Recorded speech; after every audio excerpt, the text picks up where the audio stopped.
रूप पाहता लोचनी सुख झाले हो साधनी सुख झाले हो साधनी सुख झाले हो साधनी रूप पाहता लोचनी सुख झाले हो साधनी सुख झाले हो साधनी सुख झाले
मुक्तिपांग नाही विष्णूची या दासा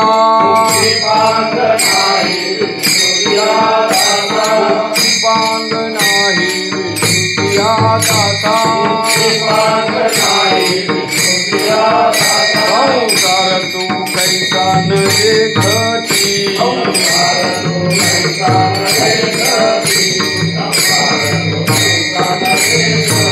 मुक्तिपांग नाही विष्णूची या दासा मुक्तिपांग नाही विष्णूची या दासा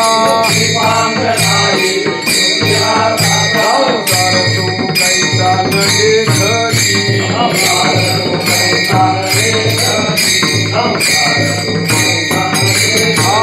बैसला गोविंद जडुनिया चित्ती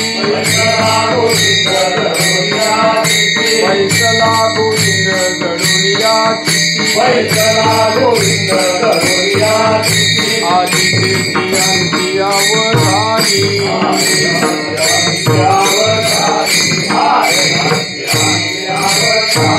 भोग नारायणा देऊनी निराळी भोग नारायणा देऊनी निराळी ओविया मंगळी तुझी राती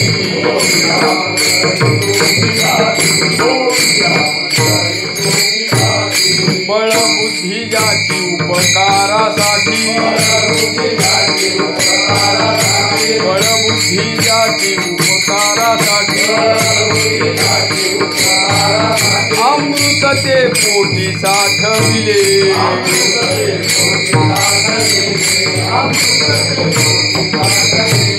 दयावंत तरी देवाची सारखी दयावंत तरी देवाची सारखी आपुले पारखी ओळखती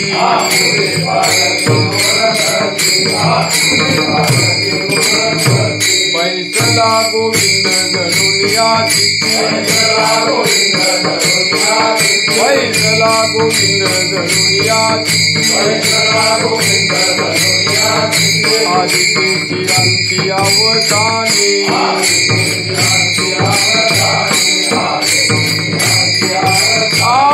दुगावणे त्यांचा जीव तोची देव दुगावणे त्यांचा जीव तोची देव वैकुंठ तो धावत तो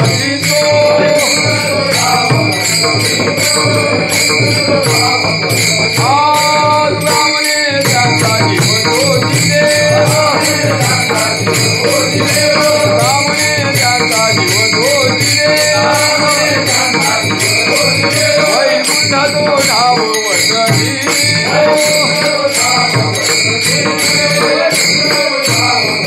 बैसला गोविंद जडुनिया बैसला गोविंद जडुनिया आदित्यची अंती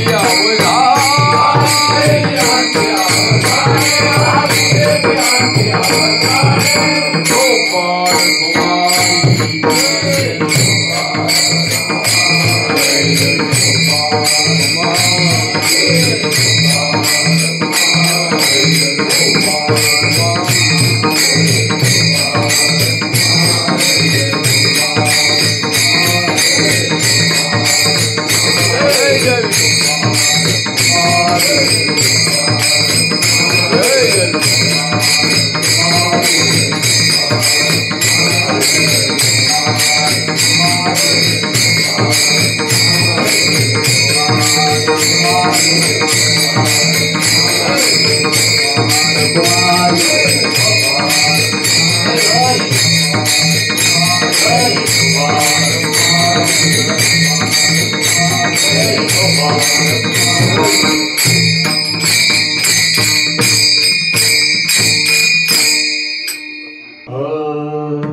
मुक्ती पांगना ही विष्णूची यादा मुक्ती पांगना ही विष्णूची यादा मुक्ती पांगना ही विष्णूची यादा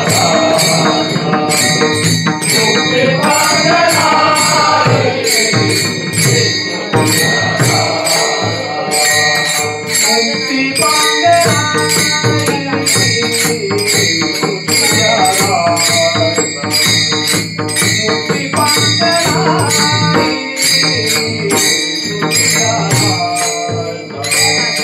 मुक्ती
बैसला गोविंद जडोनियाची बैसला गोविंद जडोनियाची बैसला गोविंद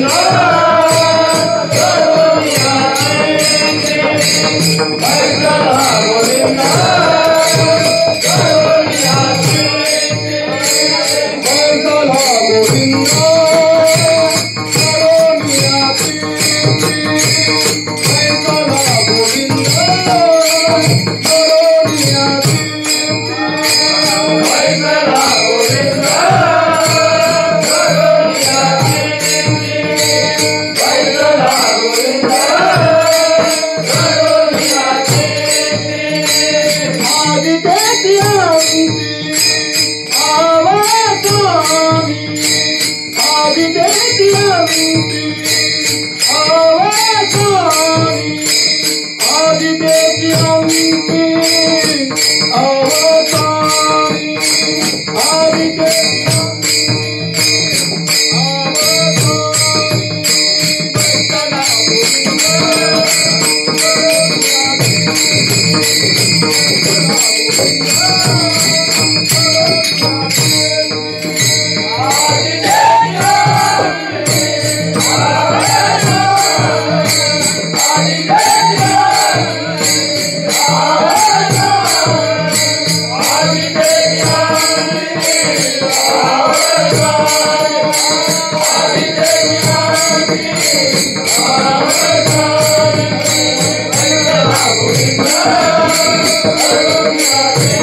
मुक्तिपांगना ही विष्णूची या दासा, मुक्तिपांगना ही विष्णूची या दासा, संसार तो कैसा न देखती, बैसला गोविंद जडोनिया चित्ती, आदी तेची अंती अवसानी, भोग नारायणा देऊनी निराळी, ओविया मंगळी तोची गाती, बळबुद्धी याची उपकारासाठी, अमृतते पोटी साठविले, दयावंत तरी देवाची सारिखी, आपुले पारखी नोळखती, बैसला गोविंद जडोनिया चित्ती, आदी तेची अंती अवसानी, तुका म्हणे त्यांचा जीव तोची देव, वैकुंठ तो ठाव वसती तो, बैसला गोविंद जडोनिया चित्ती, आदी तेची अंती अवसानी, समचरण सरोजम सांद्र नीलांबुदाभम, जघन निहित पाणी मंडनम मंडनानाम, तरुण तुलसीमाला कंधरम गंजनेत्रम, सदय धवलहासं विठ्ठलं चिन्तयामि। नमो सद्गुरु तुकया ज्ञानदीपा, नमो सद्गुरु सच्चिदानंदरूपा, नमो सद्गुरु भक्तकल्याणमूर्ती, नमो सद्गुरु भास्करा पूर्णकीर्ती। विठ्ठल विठ्ठल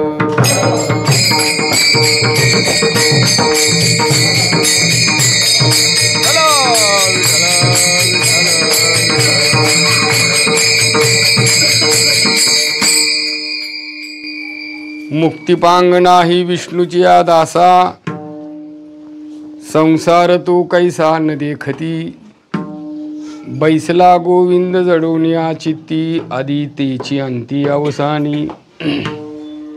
श्रीमंत श्री जगद्गुरु तुकोबाराय सेवेसाठी घेतलेल्या या अभंगामधून विष्णुदासाचं वर्णन करत आहेत। विष्णुदास कोणाला म्हणावं? विष्णुदास म्हणजे काय? विष्णू आणि दास असे दोन शब्द एकाच शब्दामध्ये आहेत। विष्णुदास याचा जर सामासिक विग्रह केला तर विष्णुदास शब्दाची उत्पत्ती सांगताना विष्णुदास याचा अर्थ विष्णूचा जो दास तो विष्णुदास असं व्याकरणदृष्ट्या षष्ठी तत्पुरुष समासाने त्याचा विग्रह करता येतो। विष्णूचा दास तो विष्णुदास, किंवा बहुरूही समासाने त्याचा विग्रह करायचा झाला तर विष्णू आहे ज्याचा दास तो विष्णुदास असाही त्याचा विग्रह केला जाऊ शकतो। विष्णू ज्यांचा दास बनलेला आहे असा तो असणारा तो विष्णुदास। अशा विष्णुदासाचं वर्णन महाराज या अभंगातून करतात। वर्णन विष्णुदास असो, वैष्णव आहेत, नामधारक आहेत, संत महात्मे आहेत, यांचंच वर्णन करावं। बाकी वर्णन माणसाने करीत जाऊ नये। देवाचं तरी वर्णन करावं किंवा संतांचं तरी वर्णन करावं। लौकिकातलं वर्णन करणं याने काही आपला उद्धार होणार नाही, याने काही आपल्याला कसलंच फळ प्राप्त होणार नाही। पण संतांचं वर्णन करण्यामध्ये, देवाचं वर्णन करण्यामध्ये त्याला निश्चित फळ आहे, उद्धार होतो। अशा प्रकारची जीवनाची दृष्टी बदलून जाते। अमूलाग्र अशा प्रकारचा आणखी त्या ठिकाणी कायापालट होऊ शकतो संतांच्या आणि देवाच्या वर्णनामध्ये। मनुष्याच्या बाबतीत, ऐहिकाच्या बाबतीत, लौकिकाच्या बाबतीत असं वर्णन करत जाऊ नये। एकतर जीव हा बद्ध आहे आणि बद्धानं बद्धाचं वर्णन काय करावं? मनुष्याने मनुष्याचं वर्णन काय करावं? जडाचं तर वर्णन करायचं सोडूनच द्या, पण जीवाने जीवाचं सुद्धा वर्णन करू नये। कारण सगळेच अशा प्रकारचे आणखी त्या ठिकाणी अज्ञानी आहेत, पामर आहेत, विषयी आहेत। तेव्हा अशाने वर्णन करण्यामध्ये काहीच लाभ नाही, काहीच फळ अशा प्रकारचं प्राप्त होत नाही। काय त्या वर्णनाला अर्थही नसतो। पण काही वेळेला लौकिकामध्ये वर्णन जे केलं जातं ते अवास्तव स्वरूपातलं वर्णन असतं। नको त्या गोष्टींना अशा प्रकारचे शब्द वापरून ते वर्णन केलं जातं। गरज नसताना त्या गोष्टी त्याला चिटकवल्या जातात। काहीही कारण नसताना अशा प्रकारच्या गोष्टी सांगितल्या जातात। काही त्या वर्णनाला अर्थच नसतो। अशा प्रकारचा वर्णन करणारा आणि वर्ण्य विषय या दोन्हींनाही काही अर्थ नसतो। सासूबाईंनी जावयाचं वर्णन केलं, कुणाचा उद्धार होणार आहे? सासूबाई शहाण्या म्हणाव्यात का जावई शहाणा म्हणावा? यातले कोण मूर्ख असतात? दोघंही मूर्खच आहेत। काय त्या वर्णनाला काय अर्थ आहे का? त्यांना काही साध्य होणार आहे का? सभेमध्ये एखाद्या पुढाऱ्याचं वर्णन तोंड फाटूस तर काही सांगितलं जातं। काय त्या वर्णनाला अर्थ आहे का? हे वर्णन करण्यामध्ये काहीच लाभ प्राप्त होत नाही। त्या वर्णनाला फळही नाही, वास्तवता तर नाहीच नाही। पण वर्णन करावं, महात्म्यांचं वर्णन करावं, संतांचं वर्णन करावं, देवाचं वर्णन करावं, इतरांचं वर्णन करूच नाही। महाराज म्हणतात वर्णविती थोरी एका विठोबाची वर्णविती थोरी एका विठोबाची कीर्ती मानवाची सांगू नये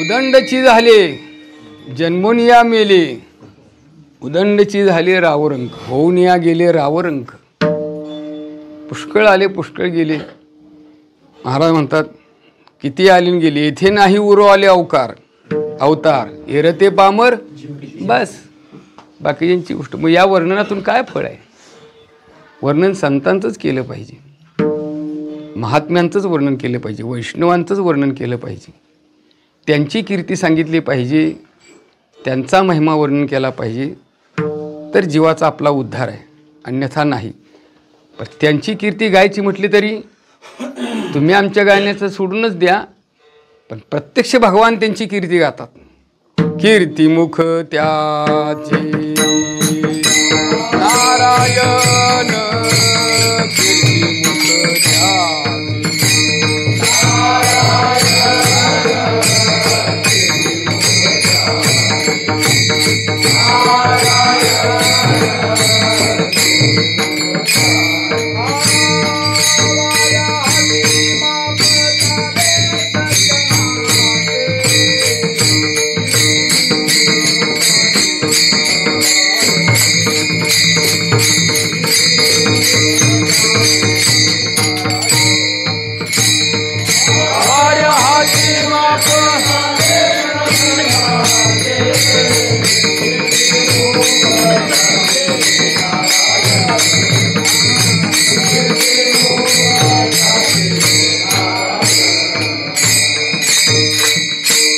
वैष्णवांची कीर्ती गायली पुराणी साही 18 जणी चहुवेदी तात्पर्य असं आहे की अशी कीर्ती असा महिमा असं वर्णन वैष्णवांचं केलं पाहिजे संत महात्म्यांचं केलं पाहिजे विष्णुदासांचं केलं पाहिजे आणि महाराज यथार्थपणाने हे वर्णन या अभंगातून करतात मुक्तिपांग नाही विष्णूची याद असा संसार तू कैसा न देखती विष्णुदास कसे असतात त्यांना मुक्तीचा पांग नाही आणि संसार तर ते पाहतच नाहीत संसार ते पाहत नाहीत संसार त्यांना दिसत नाही का संसार ते पाहत नाहीत संसार ते पाहत नाहीत अशा प्रकारे दिसला तरी दिसूनही त्यांच्या दृष्टीने तो नसल्यातच जमा असतो देखुनी न देखे प्रपंच हा दृष्टी स्वप्नीची या सृष्टी चेल्या जेवी या न्यायाने महात्म्यांची संसाराकडे पाहण्याची दृष्टी असते आणि मुक्तीचा पांग नाही याचा अर्थ पांग या शब्दाचा शब्दकोशातले 2-3 अर्थ आहेत त्यातला एक अर्थ आहे उत्कट इच्छा एक अर्थ आहे दारिद्र्य एक अर्थ आहे कमतरता एक अर्थ आहे उणीव एक अर्थ आहे अपेक्षा या अभंगाच्या दृष्टीने विचार केला तर पांग या शब्दाचा अर्थ या अभंगामध्ये उत्कट इच्छा किंवा अपेक्षा या अर्थाने लागू पडतो विष्णुदासाला मुक्तीची इच्छा नाही विष्णुदासाला मुक्ती मिळवण्याची अपेक्षा नाही अशा प्रकारचा हा सरळ अर्थ आहे आणि संसार ते पाहतच नाहीत एकीकडे मुक्तीची अपेक्षा नाही आणि दुसरीकडे संसार ते पाहतही नाहीत संसार कसा आहे हे पाहत नाहीत ते जाणतही नाहीत असा तो भाग आहे मुक्तीचा विचार केला तर मुक्ती म्हणजे अद्वैत स्थितीचं अशा प्रकारचं स्वरूप आहे मुक्ती म्हणजे ज्याच्यामध्ये अभेदावस्था आहे, अद्वैत स्थिती ज्याच्यामध्ये अशा प्रकारची ज्याचं स्वरूप आहे, अशी ती मुक्ती आहे. मुक्ती प्राप्त करून घेणं म्हणजे भगवंताशी तादात्म्य स्थितीमध्ये राहणं, जीवब्रह्मैक्य अशा प्रकारची स्थिती अनुभवणं.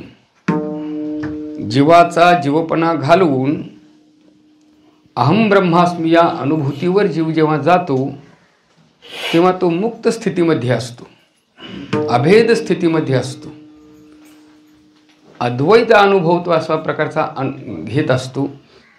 तेव्हा ही मुक्तीची स्थिती आहे, ती अद्वैत आहे. याच्या उलट संसार आहे. संसार म्हणजे द्वंद्वात्मक स्वरूप ज्याचं आहे त्याला संसार म्हटलेलं आहे.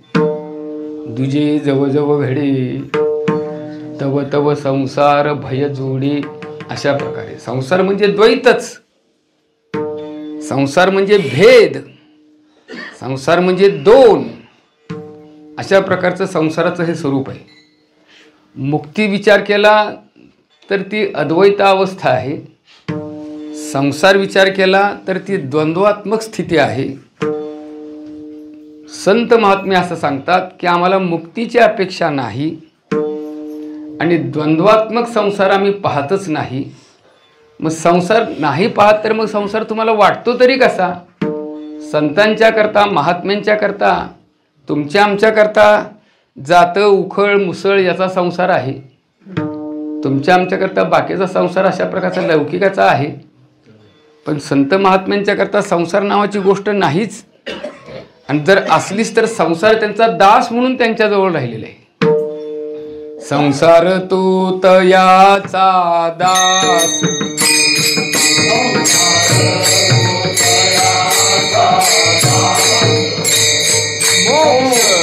तो पाहत सेवास,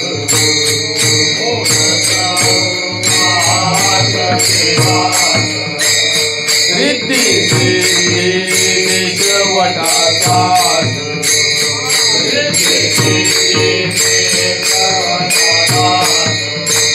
नशिवते आस वैष्णव जन. बोला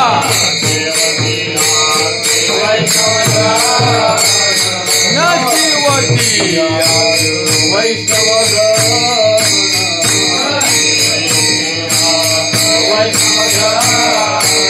तरुणी पाया त्यागिले,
संसार तो तयाचा दास.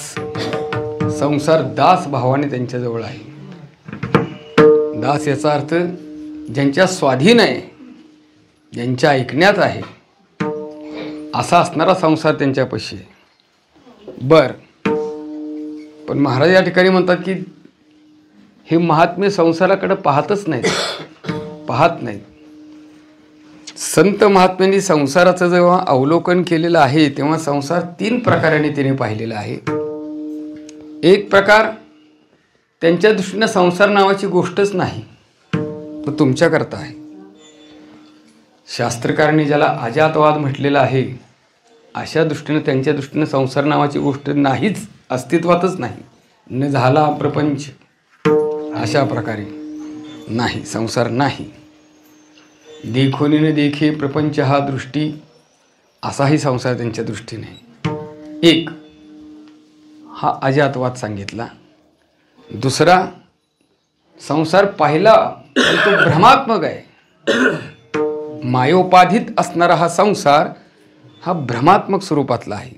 भ्रमात्मक आहे याचा अर्थ असा की जे नाही ते दिसतं आणि जे दिसतं ते नष्ट होणार आहे. अशा प्रकारची अशाश्वतता या संसाराच्या ठिकाणी आहे. शास्त्रामध्ये ज्याला सांगितलं आहे तो याच प्रकारातला जो माया रूपाने आणखी नटलेला संसार आहे, मायोपाधित असणारा हा संसार आहे, भासलेला संसार आहे. तो केवळ अशा प्रकारचा अशा रीतीनं भासलाय. प्रत्यक्षात भासणं वेगळं आणि असणं वेगळं. दोरीच्या ठिकाणी सर्पाचा भास झाला, दोरीच्या ठिकाणी सर्प आहे असं म्हणता येत नाही. दोरीच्या ठिकाणी सर्पाचा भास झाला पण त्याच्याविषयीचं अज्ञान गेल्यानंतर मग मात्र लक्षात येते की हा सर्प नसून हे दोरीच आहे. अशा प्रकारे अधिष्ठानावर कल्पित वस्तूचा अशा प्रकारचा अध्यारोप झाला आणि ती वस्तू आहे असं वाटू लागती. त्यावेळा त्या अध्यासामुळं ती खरी वाटते पण वास्तवात ती नसतेच. तसं संसाराचं स्वरूप संत महात्म्याने जेव्हा पाहिलं तेव्हा या पद्धतीनं भासमान असणारा अशा प्रकारचा हा संसार आहे. म्हणून तर महाराज म्हणतात या पद्धतीनं आम्हाला संसार आम्ही पाहिला. तो कसा पाहिला? रज्जू सर्पाकार भासयले जगदंबर, भासयले जगदंबर, भासयले जगदंबर.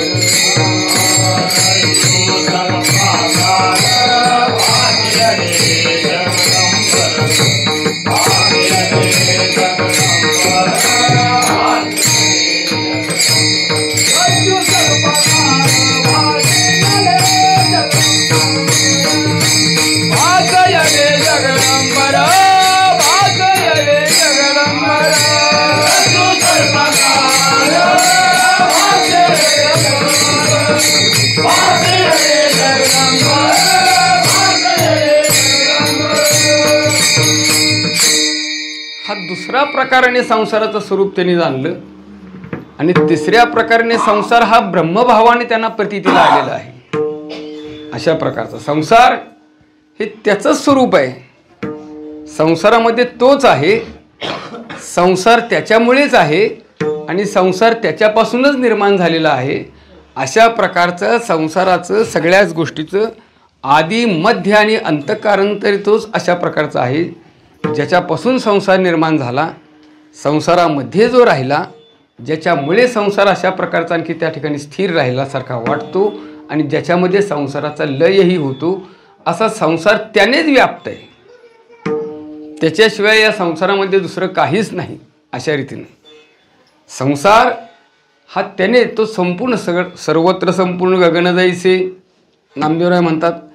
तसं निळोबराय तर गवळणच आहे. अशा प्रकारे त्याला कळेना म्हणून तो स्वतःच अशा प्रकारचा नटलेला आहे. तो सगळ्या अशा प्रकारचा आणखी त्या ठिकाणी ही पंचमहाभूतं त्यांच्या पंचीकरणातून निर्माण झालेली ही सगळी सृष्टी, ही नद्या नाले पर्वत डोंगर दऱ्या खोरं झाडं झुडपं पशु पक्षी जीव जंतू सगळी चर अचर सृष्टी ही त्याने अशा प्रकारची निर्माण केलेली आहे. असं त्याने निर्माण करूनही त्याच्यामध्ये तोच राहिलेला आहे, त्याच्यातच तो स्थिर आहे. म्हणून त्यांना संत महात्म्यांना जेव्हा अशा प्रकारचा संसार दिसू लागला तेव्हा त्यांना ब्रह्मभावाने तो प्रतीतीला आलेला आहे. अहम सोहम ब्रह्म आकळले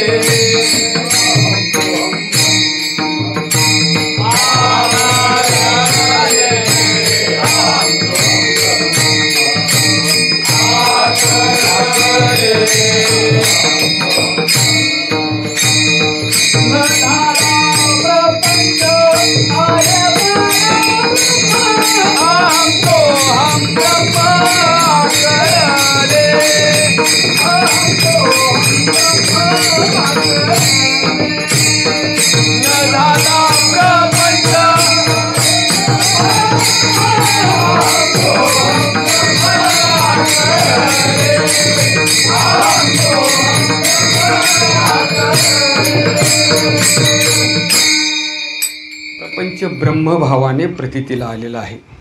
निधाला प्रपंच आहे परब्रह्म, अहम सोहम ब्रह्म आकळले, अशी स्थिती महात्म्यांची झालेली आहे. द्वंद्वात्मक संसार ते कधी पाहतच नाहीत, त्याने पाहिलेलाच नाही.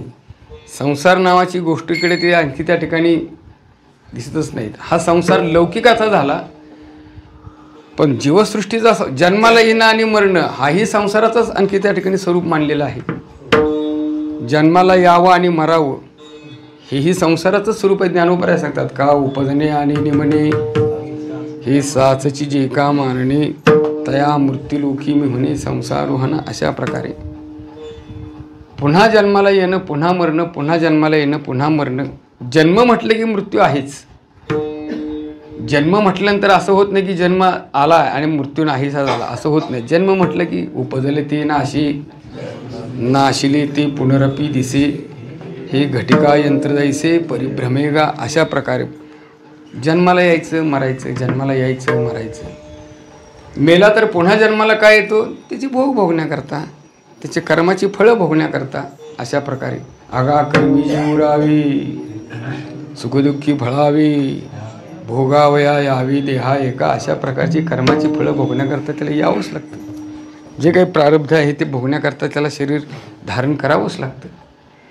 शरीर हे प्रारब्ध भोगाचं निर्वाहक साधन आहे, त्याशिवाय तो भोग भोगताच येत नाही.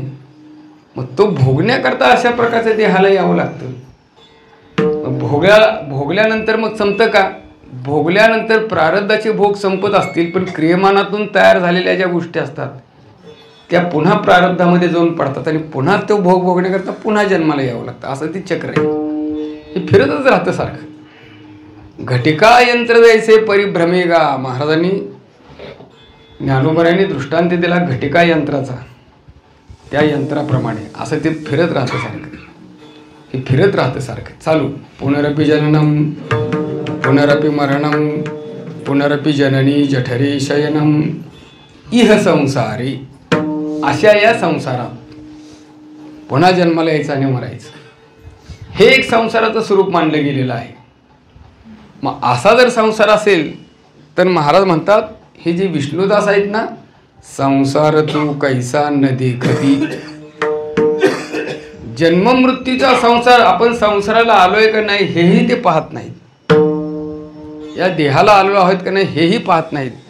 सगळ्यापासून ते अलिप्त राहिलेले असतात. देहाला येऊन सुद्धा देहाची अलिप्तता त्यांनी राखलेली असते, अलिप्तता त्यांच्या ठिकाणी असते. त्यामुळं शरीर असूनही त्यांना त्याचं काहीच नाही. अशा रीतीने काहीच नाही म्हणजे संसाराच्या दृष्टीनं.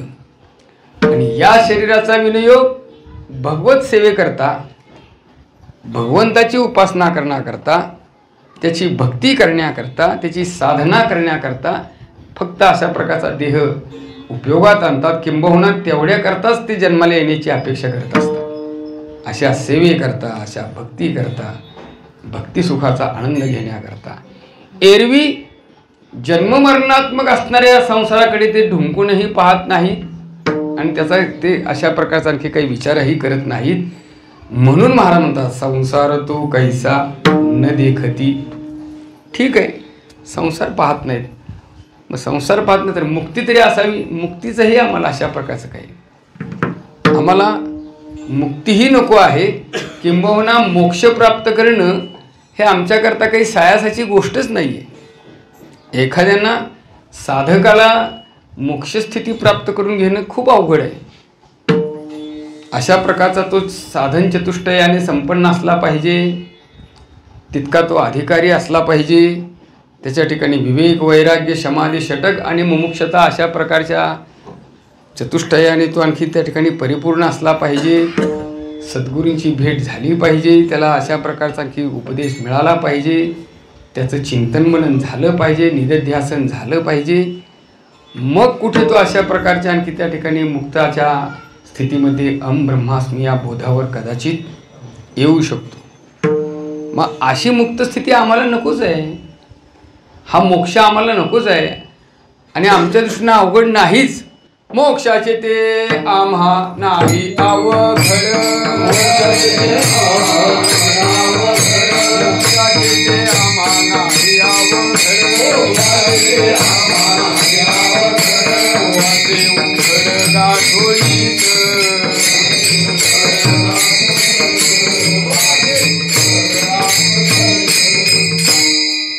आम्हाला अवघड नाही. मनुष्य झोपल्या उशाला अशा प्रकारचे एखादं गाठोडे घेऊन झोपतो, तसं मोक्ष आमच्या उशाला तयार आहे, पण आम्हाला नको आहे. आम्हाला त्याची इच्छा नाही, आम्हाला तो नको. विष्णुदासांनी मोक्षही नाकारला. विष्णुदास संसारही पाहत नाहीत.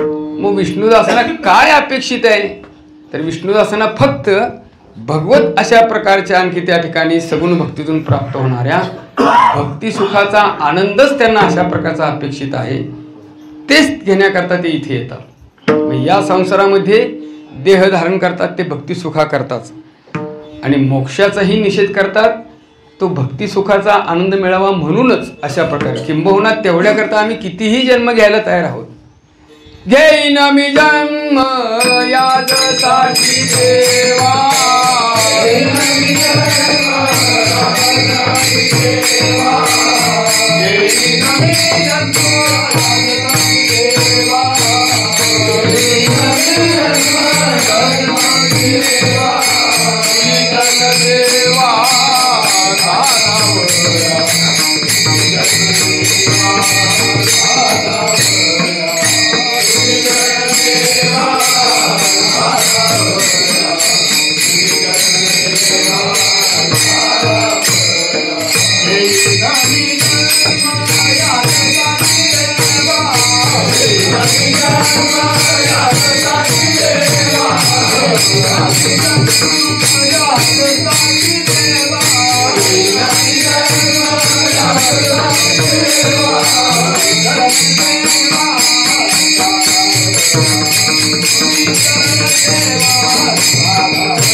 तात्पर्य असं आहे की अशा पद्धतीनं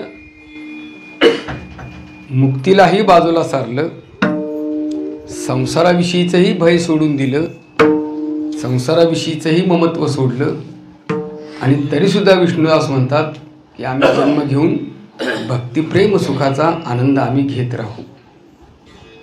असं का म्हणतात? बैसला गोविंद जडवनिया चित्ती, आधी त्यांची अंती अवसानी. अशा प्रकारे हा जो गोविंद आहे तो आमच्या चित्तामध्ये आणखी जुळलेला आहे, आमच्या चित्तामध्ये ठसलेला आहे. आणि आता आम्ही आधी असो, मध्ये असो, अंती असो, त्याच्याशिवाय दुसरं आता काही पाहतच नाही. या अभंगाच्या काही काही प्रमाणाची 2-2 वर्णक आहेत. त्यातलं एक वर्णक असं आहे, आधी तोची अंती अवसानी. हे सांगण्यामध्ये आम्ही आधीही त्याचंच नाव घेत होतो, जन्माला आल्यापासून त्याचं नामचिंतन करू लागलेलो आहोत, मध्येही त्याचं नामचिंतन करत आहोत आणि अंतीसुद्धा आम्ही त्याच्याच नामामध्ये अशा प्रकारचे रत आहोत. त्यामुळं आमच्या आधी, मध्य आणि अंती तोच असल्यामुळं तो आमच्या चित्तामध्ये जडून बसलेला आहे. हे एक वर्णक आहे. आणि दुसरं वर्णक, या जगाच्या आधी तोच आहे, मध्येही तोच आहे आणि जगाच्या अंतीही तोच अशा प्रकारचा आहे. जगाचा आधी, मध्य आणि अंत ज्याच्यामध्ये अंतर्भूत आहे असा तो गोविंद आमच्या चित्तामध्ये जडून बसलेला आहे. हे त्याचं दुसरं वर्णक आहे या चरणाचं. तेव्हा या पद्धतीने आम्ही त्याला घेतलेलं आहे आणि दोन्ही अर्थाने तो बरोबरच आहे. कारण जगाचं कारण तोच आहे, जग त्याच्यामुळेच निर्माण झालं. सर्वो जगदिदं तत्तो जायते, सर्वो जगदिदं त्वत्तस्तिष्ठति, सर्वो जगदिदं त्वयि लयमेष्यति. अशा प्रकारचं जे श्रुतीतून वर्णन केलेलं आहे तो या पद्धतीनं आहे. तेव्हा सगळे त्याच्यापासूनच निर्माण झालेलं आहे, म्हणून तो आम्ही चित्तामध्ये धरलेला आहे. माऊलीसुद्धा हीच गोष्ट सांगतात, आता आईसेची अवघे जन, आता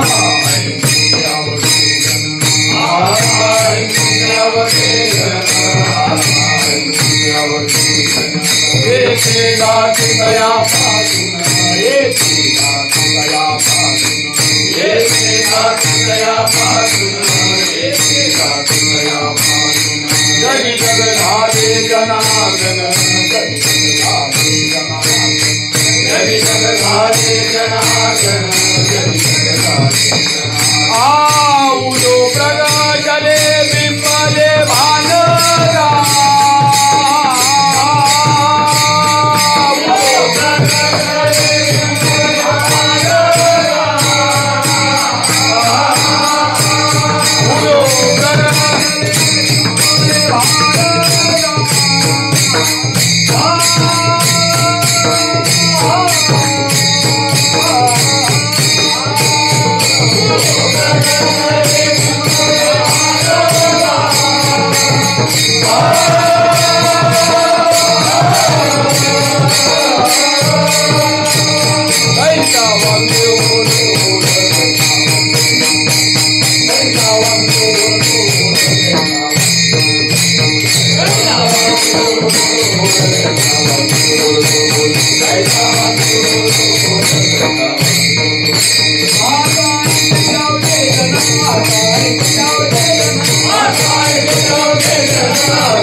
अशा पद्धतीनं आदि अंती तोच आहे.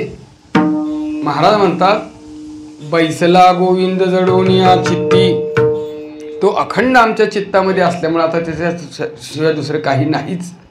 अशा रीतीने अंतर्बाह्य तो आणखी त्या ठिकाणी आमच्यामध्ये बसलेला आहे. बाहेरही तोच आणि आतही तोच. बाहेर धाकुटी मूर्ती उभा या न्यायाने तो आमच्यामध्ये स्थित झालेला आहे. मग असा असणारा जो परमात्मा तो आमच्या जवळच आता सतत असल्यामुळे या देहाच्या योगाने आम्ही आता या संसारामध्ये आहोत, या जगामध्ये आहोत.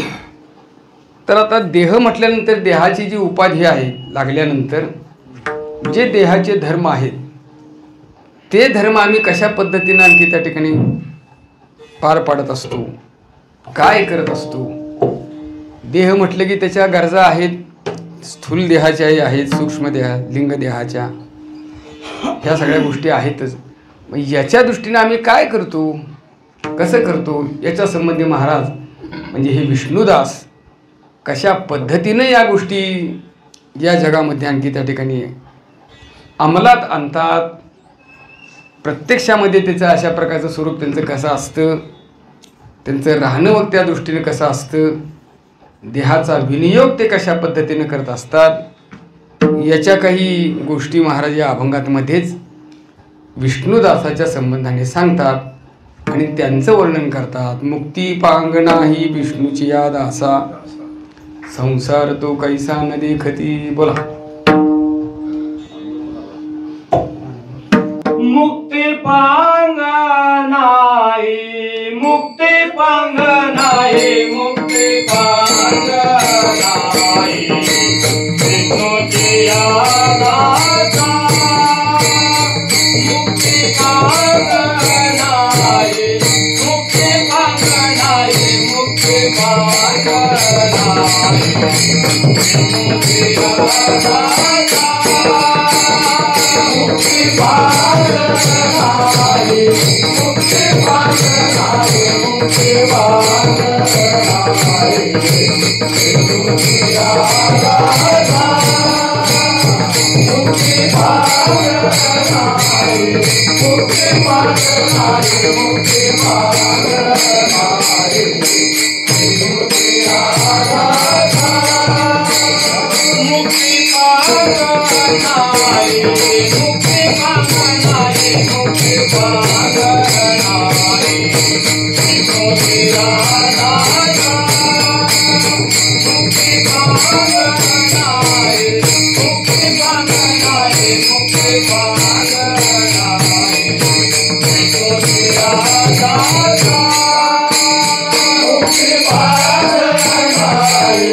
Thank you.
भोग देवनिया राहती निराळी, भोग नारायणा देवनी निराळी, ओविया मंगळी तुची गाती. शरीर आहे, शरीरात प्राप्त झाल्यानंतर त्याच्याबरोबर भोग येणं हे अपरिहार्य. महात्म्यांना सुद्धा शरीराला आल्यानंतर, शरीर धारण केल्यानंतर त्याच्या संबंधाने येणारे जे भोग आहेत ते भोग टाळता येत नाहीत, सोडता येत नाहीत. पण गंमत अशी आहे, आम्ही जे विषयी प्रापंचिक असे जे आपण जीव आहोत, अज्ञानी लोक आहोत, हे आपल्याला प्राप्त झालेला भोग भोगण्याचा आपण प्रयत्न करतो. तो मी भोगतो असं म्हणतो आणि आणखी भोगण्याची इच्छाही आपण करतो. अशा प्रकारे या भोगाशी आपण आसक्त असतो. संत महात्मे आपल्या वाट्याला आलेले भोग देवाला अर्पण करून टाकतात, सगळे भोग. मग ते चांगले असो वाईट असो, मुळात संसार दुःखमूलक असल्यामुळं त्याच्यामध्ये प्राप्त होणारे भोग सुखाचे कसे म्हणता येतील. देहच अशा प्रकारचा दुःखदायक असल्यामुळं पुन्हा त्याच्यात प्राप्त होणारे भोग सुखाचे आहेत असं म्हणणं चुकीचं आहे. पण हे आपल्याला हे विवेकानेच कळतं, अन्यथा कळू शकत नाही. ठाऊकची आहे संसार दुःखाचा, ठाऊकची आहे संसार दुःखाचा, त्याचा शीन वाचिती वाहू नये. महाराज म्हणतात अशा प्रकारे. मग तुका म्हणे त्याचे नाम आठवावे, तेने विसरावे जन्मदुःख, मग वायावीन दुःख वाहू नये, रुसोनिया काय देवावरी. अशा प्रकारे मग देवाने आम्हाला असंच दिलं, देवाने आम्हाला तसंच दिलं, असंच आमचं केलं. देवाला का नावं ठेवता. हा देवाचा विषयच नाही आहे आणि देव यात हस्तक्षेपच करत नाही. हा देव फक्त तुमचे कर्मफळ देणार असतो. तो कर्मफलदाता आहे, पण तो भोग अशा प्रकारे तो त्याच्या मनाने देत नाही, ते तुम्हीच घेतलेले असतं, तुम्हीच अडकून घेतलेले असतं. आपणच आपलं कर्म आपल्या गळ्यात घेतलेलं असतं आणि आपण उगीच देवाच्या नावाने ओरडत असतो. असा तो प्रकार. हे भोग प्राप्त व्हायला आपणच कारणीभूत असतो. तुम्हाला एक जाता दृष्टांत मला आठवलं म्हणून सांगतो आणि मग पुढे जातो मी. एका गावामध्ये एका बाईने एक मुलगा दत्तक घेतला. श्रीमंत बाई होती, पण विधवा होती. त्याला कोणच नव्हतं, भाऊ नाही, बहीण नाही, बाकी दीर नाही, नणंद नाही, नात्यातलं कोणच नाही. मात्र तिचा जो पती होता तो अशा प्रकारचा निवर झाला आणि मग ती एकटीच राहिली. पण खूप श्रीमंत, शेती, वाडी, कारखाने, गाड्या, नोकर चाकर, शहरामध्ये दुकानं, त्याचं भाडे, अमुक तमुक सगळं उत्पन्न भरपूर, इस्टेट अफाट, स्थावर जंगमादे अशा प्रकारची इस्टेट असणारी ती एकटीच असल्यामुळं आता हे सगळं पसारा पाहण्याकरता मग काय केलं पाहिजे म्हणून तिने एकाला दत्तक घेतलं. एक मुलगा तिनं दत्तक घेतला. मुलगा मोठा घेतला, 18-20 वर्षाचा मुलगा, जाणता अशा प्रकारचा घेतला. आणि मग दत्तक घेतल्यानंतर तो पाहायला लागला कारभार. मग तो मग आता शेतीवाडीचं पाहायला लागला, व्यापार उद्यमाचं पाहायला लागला, धंदे पाणी अशा प्रकारचं पाहायला लागला. पण ह्या बाईला काही ते पटायचं नाही. तो जे करतो ते ती सारखी विचारायची असं करू नको तसं कर, तसं करू नको हे कर, हे आणू नको ते आण. त्या मुलाला त्याचा त्रास व्हायला लागला. तो म्हणला हे काय मला सारखी कटकट, म्हणला मला काही कामच करू देत नाही, मला काय अशा प्रकारचा. तिला खरं म्हणजे काही गरज नव्हती बरं का. एकदा मुलगा दत्तक गेल्यानंतर त्याच्या स्वाधीन सगळे केल्यानंतर आता तो ज्या पद्धतीनं करतो आहे, व्यवहार करतो आहे, काय जे करणार आहे तर त्याचे त्याला करू द्यावं. आता आपण सगळे त्याच्या स्वाधीन केलेलंच आहे. त्यामुळे सुखानं आपला अशा प्रकारे चातुर्मासाला पंढरीत तरी जाऊन राहावं, हरिहरी तरी करावे, आळंदी तरी करावी. पण नाही, ती सारखी मधी त्याच्या व्यवहारामध्ये करायला लागल्यामुळे त्याला तो, आणि मग इतके दोघांचे खटके ओढायला लागले की शेवटी त्या बाई मोठी जांबाज होती, पण साधी नव्हती, धष्टपुष्ट होती, जांबाज होती, कडक अशा प्रकारची स्वभावाची होती. तिने त्याला हाणून मारून हाकलून दिलं, जा तुला मी माझ्याजवळ ठेवत नाही, तो काय माझा दत्तक मुलगा नाही, काय नाही, हो घराच्या बाहेर, म्हणून त्याला हाकलून दिलं. आता हाकलून जरी दिलं असलं तरी तो आता कायदेशीर दत्तक बनलेला होता. त्यामुळे त्याने कोर्टात केस लावली त्या त्या बाईवर की मी हिचा आता कायदेशीर वारस आहे आणि आता मला ही नाही म्हणती. कोर्टात केस उभा राहिली.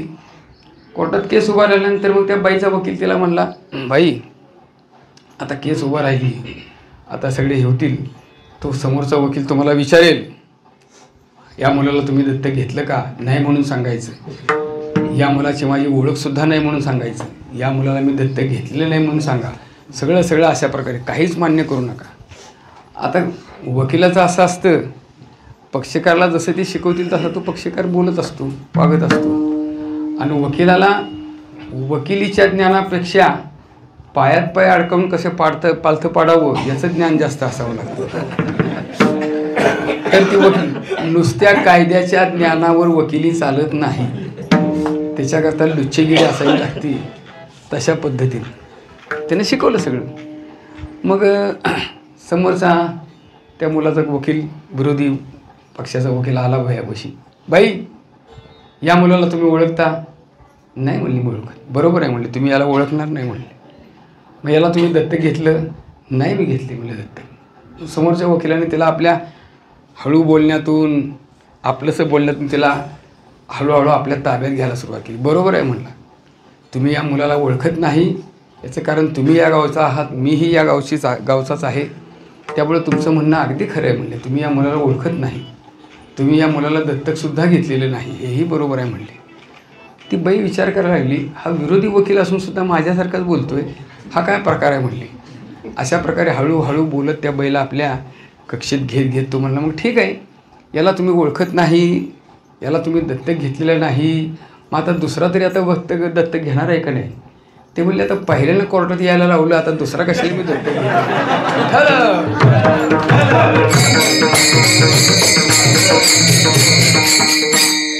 म्हणजे आपलंच बोलणं कसं आपल्या अंगलट येतं, तसं आपलंच कर्म आपल्याला अशा प्रकारचं आणखी त्या ठिकाणी आपल्याला कसं बाधक ठरत असतं. आपलेच भोग आपल्याला अशा प्रकारचे कसे भोगावे लागतात, असा हा तो प्रकार असतो. महात्मे मात्र जे असतात ना, भोगनारायणा देऊनी निराळी, अशा प्रकारे भगवंताला आणखी आपला जे भोग आहेत ते त्यालाच अर्पण करतात. जे काय आहे ते समर्पण. जे जे काही करीतो देवा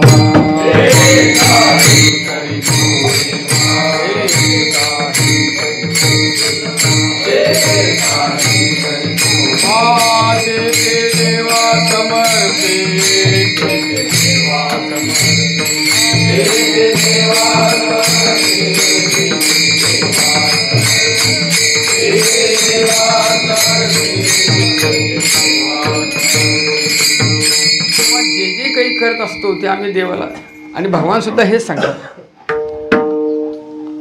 आणि जे जे कर्म निपजे ते थोडे बहु न म्हणिजे, ते निवांतची अर्पिजे माझे ठाई. बस अर्जुनाला भगवान सांगतात, तू मी केले असं म्हणूच नको, जे काही तुझ्याकडून घडतं ते मला अर्पण करून टाक, त्याची बाधकता तुला राहणारच नाही. महाराज विष्णुदासाचं तेच लक्षण सांगतात, तेच वर्णन करतात. भोग नारायणा देऊनी निराळी, नारायणाला भोग अर्पण केलेलं असतं. देवा तुला समर्पण असो, तुला अशा प्रकारचं आम्ही अर्पण केलेलं आहे. आमचं सुखही तुला अर्पण केलं, आमचं दुःखही तुला अर्पण केलं. जे काही आमच्या वाट्याला आलेलं आहे ते सुखदुःखाची भोग सगळी तुला आम्ही अर्पण केलेले आहेत. ठीक त्या ठिकाणी तुका म्हणे जीव भाव देवा पायी. बस बाकी काही आम्ही शिल्लक ठेवलेलं नाही. मग ओविया मंगळी तोची गाती. आता तुझं नामचिंतन करावं, तुझं गुणगान करावं, तुझे गुण अशा प्रकारची गात राहावीत. गुणगायीना आवडी एवढंच आम्हाला माहीत आहे. अशा पद्धतीने नाम घेत राहतात. देह आहे म्हटल्यानंतर मग स्थूल देह आहे, लिंग देह आहे. अशा प्रकारे मन बुद्धी आहे, शारीरिक बळ आहे.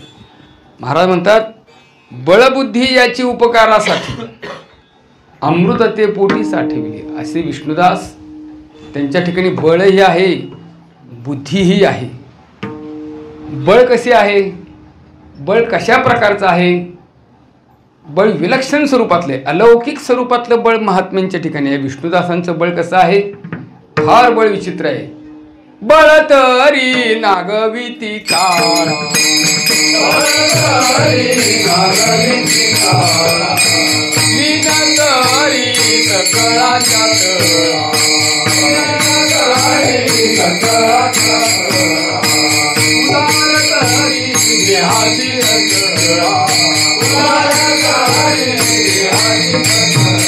आदानुनी कळा सर्वनेन ते बोला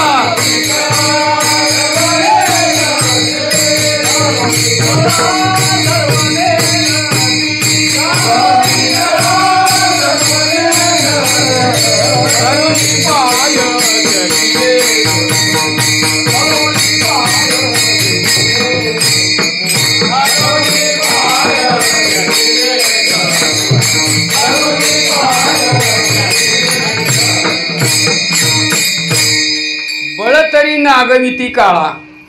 प्रत्यक्ष कळी काळाला सुद्धा अशा प्रकारचा आणखी त्या ठिकाणी वाकायला लावणं, कळी काळावरही मात करणं, काळालाही अशा प्रकारचा आणखी त्या ठिकाणी खाली वाकायला लावणं प्रचंड बळ आहे. बळतरी नागविती काळा. अशा प्रकारे केवढं मोठं सामर्थ्य आहे, केवढं मोठं बळ आहे, केवढी मोठी शक्ती आहे. अशा रीतीनं अंगी आयसे बळ रेडा बोले. अलौकिक बळ नाही काही. रेड्याच्या मुखातून वेदवाणी उच्चाराचं अशा प्रकारचं सामर्थ्य ज्यांच्या ठिकाणी आहे ते काही सामान्य बळ आहे का? आणि असं बळ या महात्म्यांच्या शिवाय आणखी कशामध्ये असू शकेल का? कोणामध्येच नाहीत. ऐसे बळ नाही आणि काचे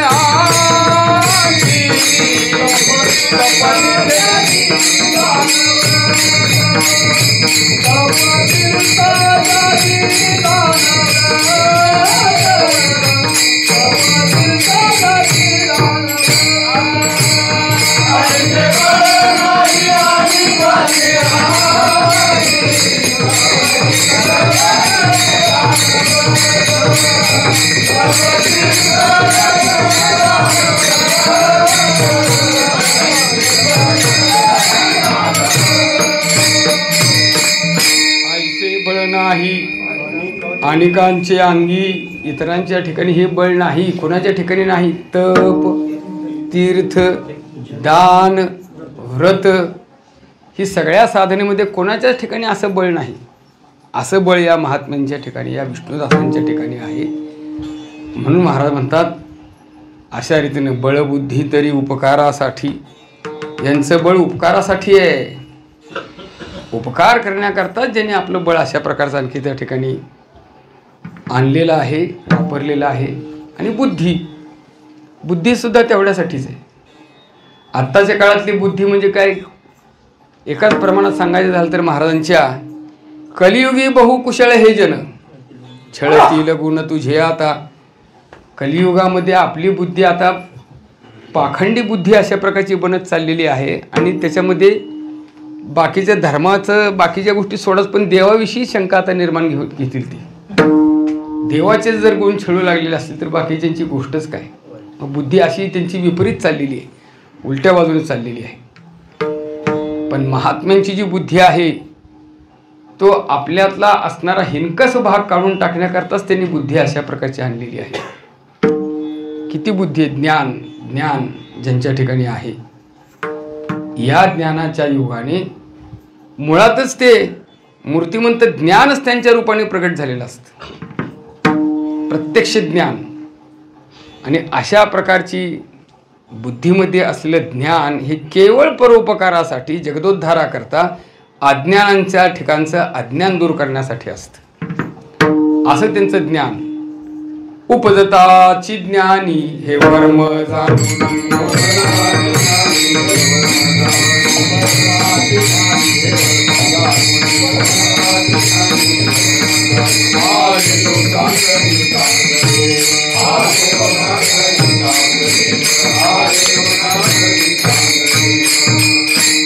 चांगदेव महाराज 1400 वर्ष वयाचे होते. अष्टांग योग साधना केलेली होती. संजीवनी विद्या त्यांना प्राप्त झालेली होती. अशा प्रकारच्या निर्विकल्प समाधी सुखाचा अनुभव त्यांना येत होता. अशा असणाऱ्या चांगदेवांना आता ज्ञान काय द्यायचे? त्यांना ज्ञान देण्याचा विषयच नाही. ते सगळ्या बाबतीत परिपूर्ण आहेत. पण तरीसुद्धा त्यांच्या ठिकाणी जो भ्रम निर्माण झालेला होता, जी भ्रांती अशा प्रकारची होती, ती ज्ञानेश्वर महाराजांनी केवळ एका पत्रातून ती दूर केलेली आहे. स्वस्ती श्री वटेशू जो लपोनी जगदा भासू दावी मग ग्रासू प्रगटला खरी. अशा प्रकारे चांगदेव 65 मधून त्यांना उपदेश केला. उपदेश केला म्हणजे भ्रम दूर केला. चांगदेव ज्ञानीच होते, संपन्न होते. वेद अष्टांग योग साधना त्यांनी केलेली होती. हे सगळं असून सुद्धा त्यांच्यामध्ये जो भ्रम निर्माण झालेला होता तो दूर करण्याचं काम माऊलींनी केलं. ज्ञान माऊलींनी त्यांना अशा प्रकारचं त्या ठिकाणी यथार्थतेनं आणखी त्या ठिकाणी माऊलींनी चांगदेव 65 देऊन सुद्धा चांगदेवांना ती कळली नाही सुरुवातीला. हे दिलं खरं पत्र, पण हे काय स्वस्ती श्री काय, वटेशिव काय, लपोनी काय, जगदा भासू काय, हा काय प्रकार आहे, काय प्रकार आहे. रडू लागले चांगदेव महाराज. मग मुक्ताबाईने याचं सगळं अशा प्रकारचं आणखी त्या ठिकाणी त्याचं विवरण चांगदेव महाराजांना करून सांगितलेलं आहे. मग त्यांच्या ठिकाणचा भ्रम गेलेला आहे. हे अलौकिक ज्ञान, ही बुद्धी, हे बळ यांच्या ठिकाणी आहे. चालविली जड भिंती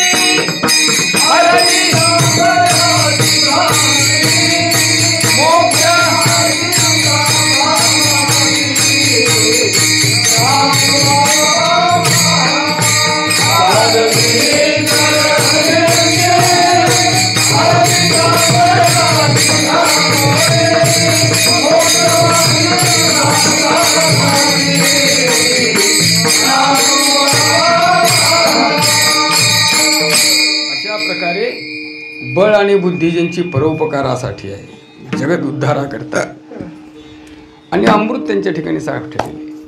अशा प्रकारे महाराज म्हणतात, अमृत ते पोटी साठविली. पोटामध्ये अमृत आहे म्हणजे अंतःकरण अमृता समान आहे, अमृता समान आहे. किंवा अंतःकरणामध्ये नामामृत साठवलेलं आहे, भगवंताचं अशा प्रकारचं नामामृत जे प्राशन करून तृप्त झालेले आहेत ते जगताकरता आणखी त्या ठिकाणी प्राप्त करून देत आहेत. असं अमृता समान त्यांचं आहे. त्यांच्या मुखातून अक्षर बाहेर पडली, हे प्रत्यक्ष अमृताचं स्वरूप आहे. आली मुखा वाटे अमृत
देवाचं पोटी साठवलेलं आहे. देवा इतकीच दया त्यांच्या अंतःकरणामध्ये असते. संत अत्यंत दयावंत आहेत. दयावंत आहेत म्हणूनच या मृत्यूलोकामध्ये ते मनुष्य देहाने अवतीर्ण झाले आणि जगाचा उद्धार करू लागले. दया जर नसती तर ते आलेच नसते. अत्यंत कळवळ आहे तुमच्या आमच्याबद्दल. येतो हिताचा कळवळा, पडते हाती म्हणून काळा. अशा प्रकारे केवळ अशा रीतीने हे दयावंत संत महात्मे आहेत. देवा इतकीच दया त्यांच्या ठिकाणी आहे.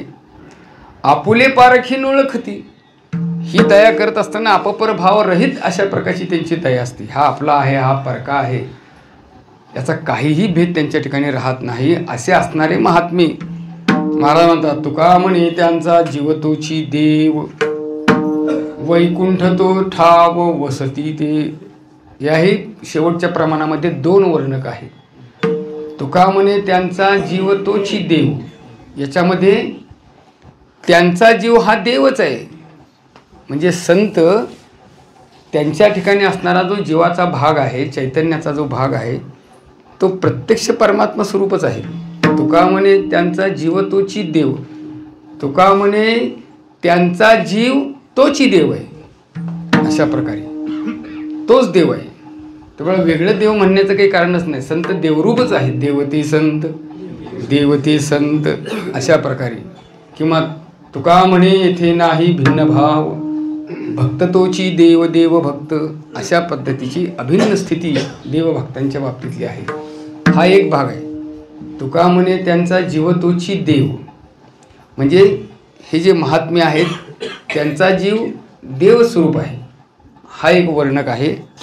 दुसरं, तुका म्हणे त्यांचा जीव तोची देव, तुका म्हणे ते जे जे जीव पाहतात तो जीव त्यांच्याकरता देवच असतो. प्रत्येक जीव त्यांना देवरूप अशा प्रकारचा आहे.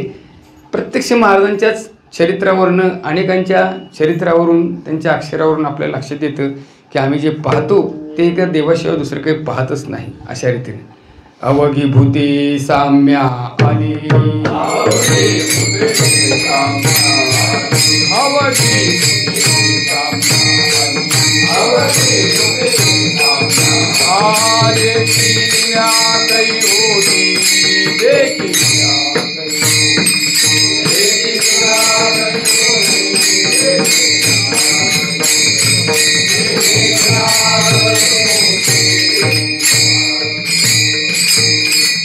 अशा प्रकारे सगळ्या भूतमात्रांच्या ठिकाणी भगवत रूप ते पाहतात. ज्याचा ऐसा अनुभव विश्वदेव सत्यत्वे. अशा पद्धतीनं सगळ्याचा भगवत रूपाने त्यांना अनुभव आलेला असतो. जीव मात्र देवरूप त्यांना असतात. हे दुसरं वर्णक त्याचं आहे. मग अशा देवरूप स्थितीमध्ये स्वतःही देवरूप आहेत, भूतमात्रामध्येही भगवत रूप पाहतात. असे जे महात्मे जिथे थांबतात, जिथे राहतात, जिथं वास्तव्य करतात, जिथं त्यांचं अशा प्रकारचं अस्तित्व आहे, ते जिथे राहतात तिथं वैकुंठ निर्माण झालेलं असतं. आता वैकुंठाला जाण्याकरता काही वेगळं सायस करावे लागत नाहीत. वैकुंठाकरता अशा प्रकारचं वेगळं ठिकाण गाठावं लागत नाही. अशा भगवत भक्तांच्या, विष्णुदासांच्या, अशा वैष्णवांच्या संगतीमध्ये राहणं म्हणजे वैकुंठामध्ये वास केल्याप्रमाणेच आहे. वैकुंठी तो ठाव वसती ते. अशा प्रकारे वैकुंठामध्ये अशा रीतीने त्यांनी निर्माण केलेलं असतं. तुकोबरा अनेक ठिकाणी ही गोष्ट सांगतात. तुका म्हणे त्यानी केली वैकुंठ,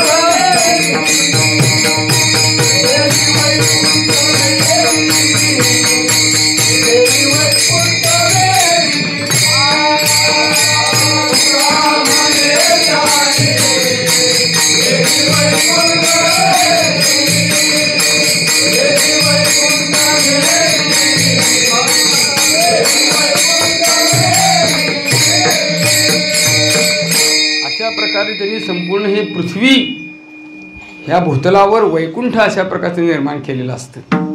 म्हणून महाराज म्हणतात, तुका म्हणे त्यांचा जीव तोची देव, वैकुंठ तो ठाव वसती तो. अशा प्रकारची स्थिती या विष्णुदासांच्या बाबतीत म्हणतात.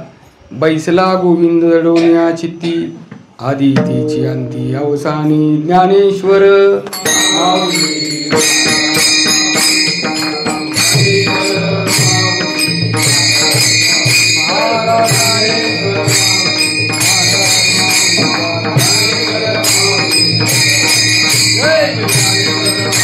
विष्णू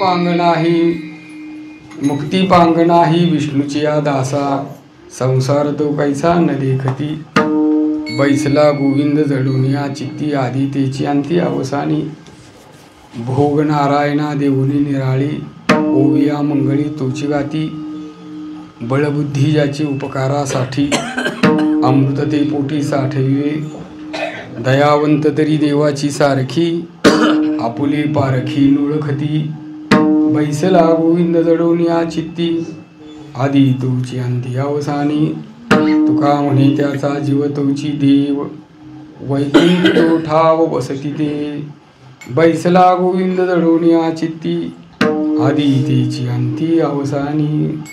आपल्या नियोजित वेळेमध्ये या अभंगाचा थोडक्यात अशा प्रकारे विचार मांडण्याचा मी प्रयत्न केलेला आहे. वैकुंठवासी गुरुभक्तीपरायण पांडुरंग महाराज काजवे यांच्या मासिकाच्या निमित्ताने आज हा कीर्तनाचा सोहळा या ठिकाणी संपन्न होत आहे.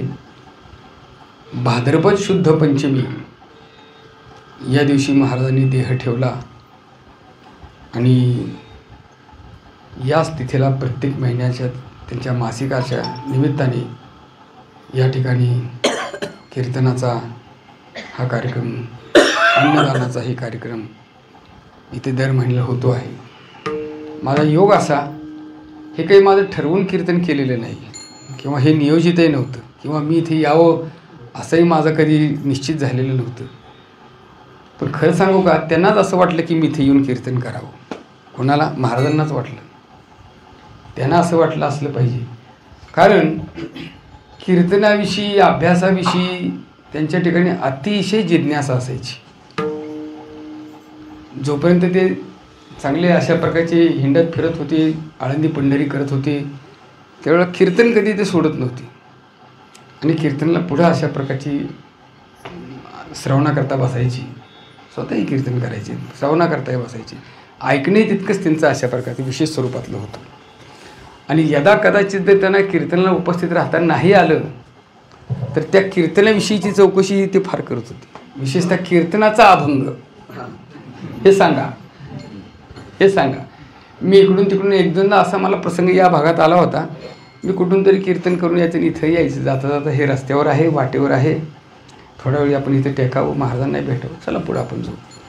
मग आलं की मग कुठे जाऊन आला, अमुक ठिकाणी कीर्तन होतं. मग कोणता अभंग होता? बस हे विशेष होतं बरं का महाराज.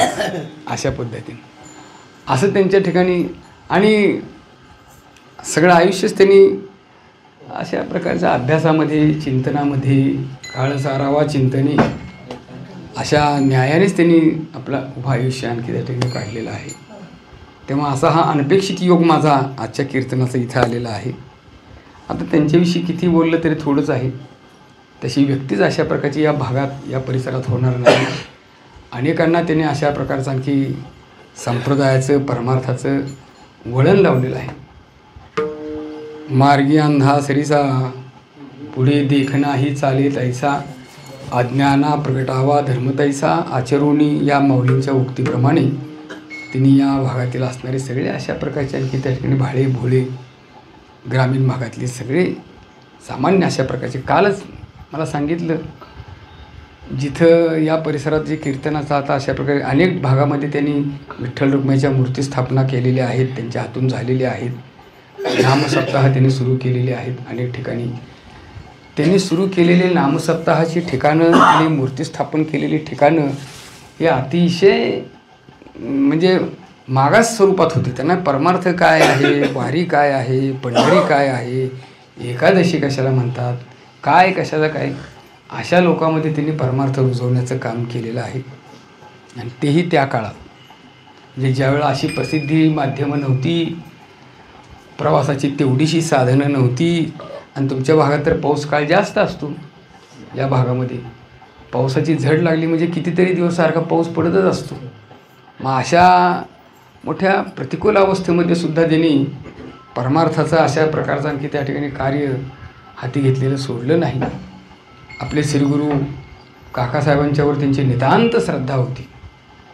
आषाढीची पंढरीची वारी त्यांनी कधीच सोडली नाही. वाड्यामधला आषाढ शुद्ध नवमीचा कीर्तनाचा नियम त्यांनी कधी सोडला नाही. आळंदीची वारी कधी ज्ञानोबरांच्या समाधी सोहळ्याची सोडली नाही. देहूतलं वैकुंठ स्थानावरचं असणारं त्यांचं कीर्तन त्यांनी कधी अशा प्रकारचं खंडित केलं नाही. कितीही सांगत राहिलं तर त्यांच्याविषयी काही अशा प्रकारचं थोडं आहे. अशी एक नियमनिष्ठ, संप्रदायनिष्ठ, गुरुनिष्ठ असणारी अशा प्रकारची व्यक्ती ही आज आपल्यात नाही. पण नसली तरी त्यांनी जे दाखवलं, जे केलं त्याच्यापासून आपण काही प्रेरणा घेणार आहोत की नाही, त्या पावलावर आपण पाऊल टाकून पुढे चालणार आहोत का नाही, का त्यांचं त्यांच्याबरोबरच गेलं म्हणून आपण हात चोळत बसणार, तर असं नाही. आपण त्या मार्गाने चाललं पाहिजे.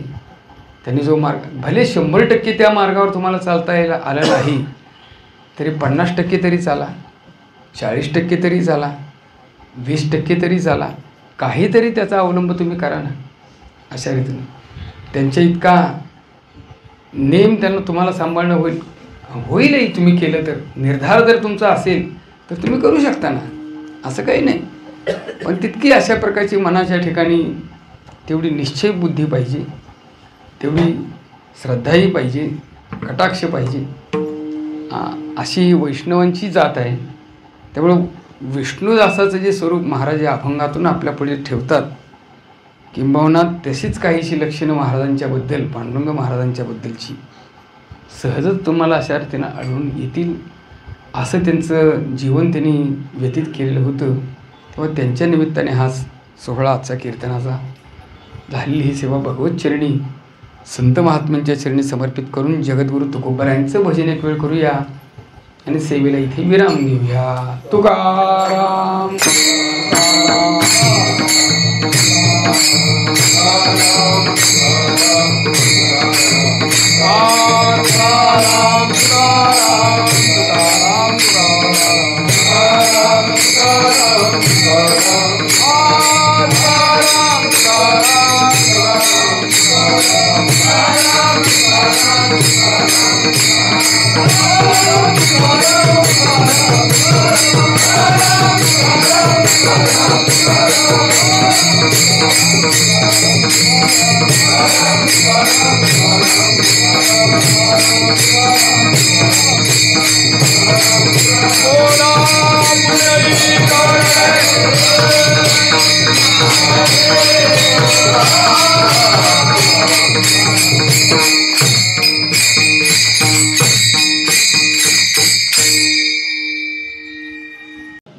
तुका म्हणे त्यांचा जीव देव जीव तुझी देव.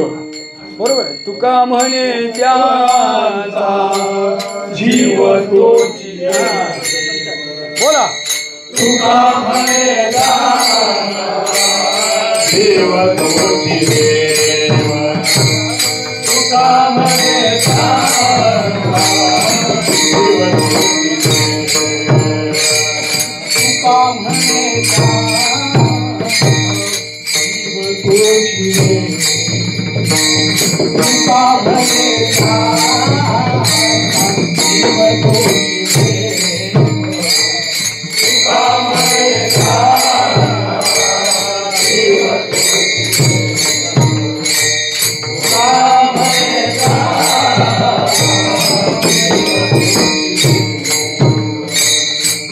वैकुंठ सुखा वसती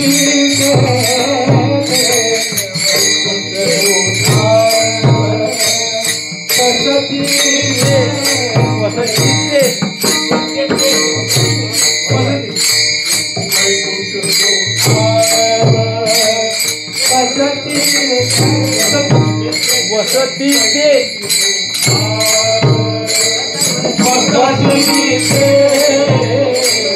वैकुंठ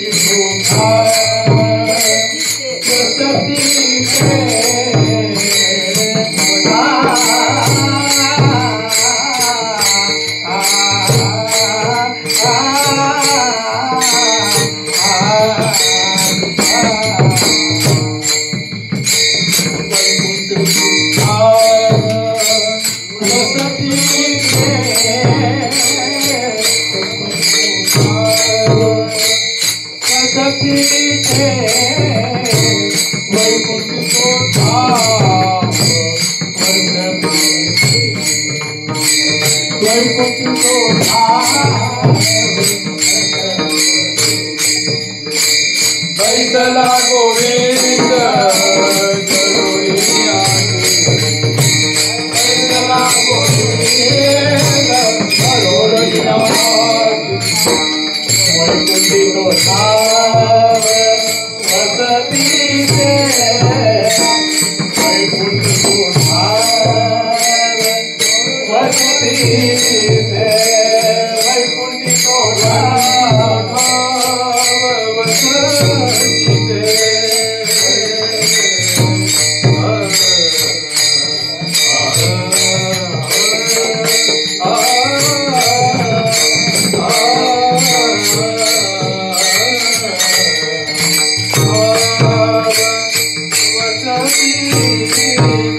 भटियार आहे भटियार आहे भटियार भटियार आहे राग भटियार आहे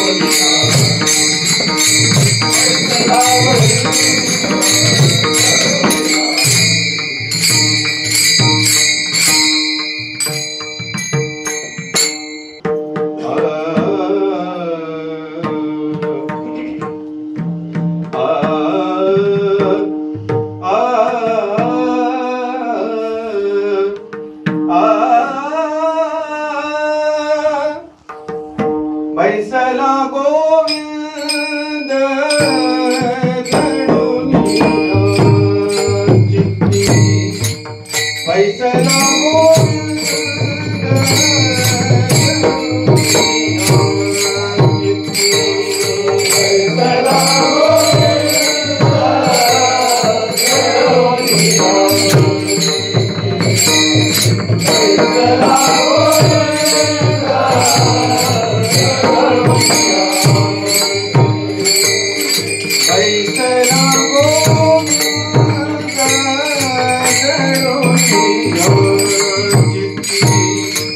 बैसला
Thank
you.